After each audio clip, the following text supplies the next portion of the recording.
రాజకీయాల్లో యుద్ధమే ఉంటుంది, బంధుత్వాలు ఉండవని జనసేన అధినేత పవన్ కళ్యాణ్ అన్నారు. భీమవరం మాజీ ఎమ్మెల్యే పలుపుర్తి రామాంజనేయులు జనసేన పార్టీలో చేరారు. ఇక రామాంజనేయులు చేరిక జనసేనకు చాలా కీలకమని అన్నారు.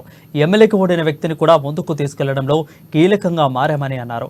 ఇక గతంలో తాను గెలిచి ఉంటే పరిస్థితి వేరుగా ఉండేదని అన్నారు. ఇక భీమవరం పట్టణం ఒక రౌడీ చేతిలో బందీ అయిందని, ఒక వ్యక్తి చేసిన తప్పు అతని కులం వర్గంపై పడుతుందని అన్నారు.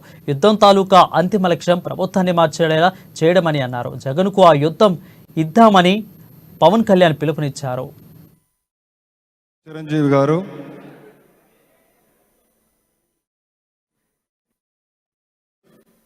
ఎస్సీ ఎస్టీ ఫాల్స్ అట్రాసిటీ కేసులు పెడతా ఉంటారు. మరి వైసీపీ ఎమ్మెల్సీ తన దగ్గర పనిచేసే ఒక దళిత కులానికి చెందిన ఒక డ్రైవర్ని చంపేసి డోర్ డెలివరీ చేస్తే జైల్లోంచి బయటకు వస్తే జైలు పలుకుతున్నారు, వెల్కమ్ బాస్ ఇస్ బ్యాక్ అంటే ఏమి సంకేతాలు పంపితే మీరు చెప్పండి.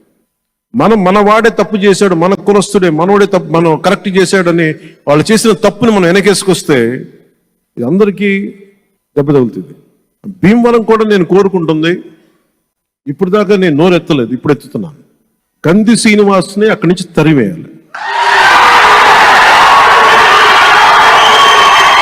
చాలా మందికి అతను బంధువు సరైన వాడా?